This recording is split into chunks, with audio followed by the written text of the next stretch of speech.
Baiklah, perkenalkan nama saya Muhammad Rizky Herlambang Walangadi dengan NIM 2102101060060. Jadi di sini saya akan menjelaskan mengenai pengenalan sistem informasi. Pengertian sistem informasi. Ada beragam definisi sistem informasi, yaitu menurut Alter 1992, sistem informasi adalah kombinasi antara prosedur kerja, informasi, orang, dan teknologi informasi yang diorganisasikan untuk mencapai tujuan dalam sebuah organisasi. Dan menurut Modnar dan Hopwood 1993, sistem informasi adalah kumpulan perangkat keras dan perangkat lunak yang dirancang untuk mentransformasikan data dalam bentuk yang lebih berguna. Kemudian menurut Hall 2001, sistem informasi adalah sebuah rangkaian prosedur formal di mana data dikelompokkan, diproses menjadi informasi dan didistribusikan kepada pemakai. Kemudian menurut Turban, Emsilian, dan Wetherby 199, sebuah sistem informasi mengumpulkan, memproses, menyimpan, menganalisis, dan menyebarkan informasi untuk tujuan yang spesifik. Dari berbagai definisi tersebut, dapat disimpulkan bahwa sistem informasi adalah kerangka kerja yang mengkoordinasikan sumber daya manusia untuk mengubah masukan sumber daya manusia dan komputer untuk mengubah masukan atau input menjadi keluaran atau informasi guna mencapai sasaran-sasaran perusahaan atau tujuan. Kemudian kita masuk kepada teknologi informasi. Teknologi informasi menurut Oxford 1995, teknologi informasi adalah studi atau penggunaan peralatan elektronika, terutama komputer, untuk menyimpan, menganalisa, dan mendistribusikan apa saja termasuk kata-kata, bilangan, dan gambar. Sedangkan menurut Lucas 2000 menyatakan bahwa teknologi informasi adalah segala bentuk teknologi yang diterapkan untuk memproses dan mengirimkan informasi dalam bentuk elektronis. Selanjutnya kita masuk kepada lingkup teknologi informasi. HDKK 2000 membagi teknologi informasi menjadi 6 kelompok, yaitu yang pertama ada teknologi masukan, yang kedua ada teknologi keluaran, yang ketiga ada teknologi perangkat lunak, komunikasi, dan yang keenam ada mesin proses. Selanjutnya kita masuk kepada peranan teknologi informasi. Secara garis formasi dapat menggantikan peran manusia. Dalam hal ini, teknologi informasi melakukan otomasi terhadap suatu tugas atau proses. Kemudian, yang kedua yaitu teknologi memperkuat peran manusia, yaitu dengan menyajikan suatu tugas atau proses. Dan yang ketiga yaitu teknologi informasi berperan dalam restrukturisasi terhadap peran manusia. Dalam hal ini, teknologi berperan dalam melakukan perubahan-perubahan terhadap sekumpulan tugas atau proses.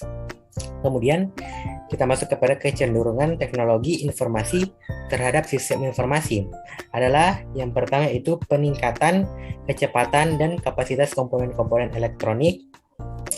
Yang kedua yaitu ada ketersediaan informasi dalam bentuk digital semakin banyak. Dan yang ketiga yaitu portabilitas peralatan-peralatan elektronik semakin meningkat. Dan yang keempat yaitu kemudahan pemakaian meningkat. Dan yang kelima yaitu ketidakmampuan mengotomasikan logika masih berlanjut. Kemudian kita masuk kepada komponen sistem informasi. Dalam suatu sistem informasi terdapat komponen-komponen seperti yang pertama ada perangkat keras atau hardware, mencakup peranti-peranti fisik seperti komputer dan printer. Kemudian yang kedua ada perangkat lunak atau software atau program, yaitu sekumpulan instruksi yang memungkinkan perangkat keras untuk dapat memproses data. Yang ketiga yaitu prosedur, yaitu sekumpulan aturan yang dapat dipakai untuk mewujudkan pemrosesan data dan pembangkitan keluaran yang dikehendaki. Kemudian yang keempat ada orang, yaitu semua pihak yang bertanggung jawab dalam pengembangan sistem informasi, pemrosesan dan penggunaan keluaran sistem informasi. Yang kelima yaitu ada database, yaitu sekumpulan tabel, hubungan, dan lain-lain yang berkaitan dengan penyimpanan data. Kemudian yang terakhir yaitu jaringan komputer dan komunikasi data, yaitu sistem penghubung yang memungkinkan sumber dipakai secara bersama atau diakses oleh sejumlah pemakai. Kemudian kita masuk kepada macam-macam sistem informasi.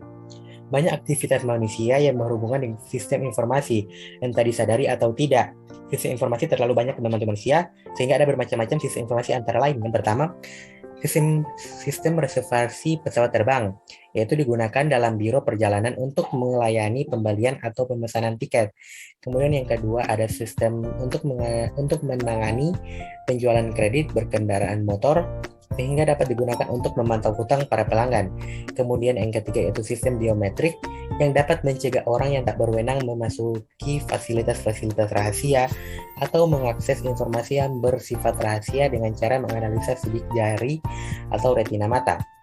Kemudian yang keempat ada sistem POS atau point of sale yang diterapkan pada kebanyakan pasar swalayan dengan dukungan pembaca barcode untuk mempercepat pemasukan data.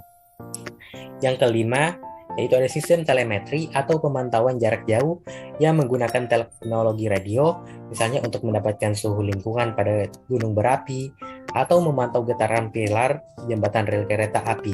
Kemudian yang keenam ada sistem berbasiskan kartu cerdas atau smart card yang dapat digunakan juru medis untuk mengetahui riwayat pasien yang datang ke rumah sakit karena dalam kartu tersebut terekam data-data mengenai pasien. Kemudian yang ke-7 yaitu sistem layanan akademis berbasis web yang memungkinkan mahasiswa untuk memperoleh data-data akademis atau bahkan dapat mendaftarkan mata-mata kuliah yang diambil pada semester baru, yaitu contohnya e-learning.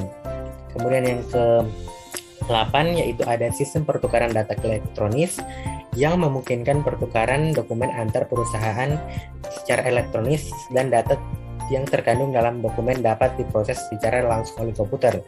Kemudian yang terakhir ada e-government atau sistem informasi layanan perintah yang berbasis internet.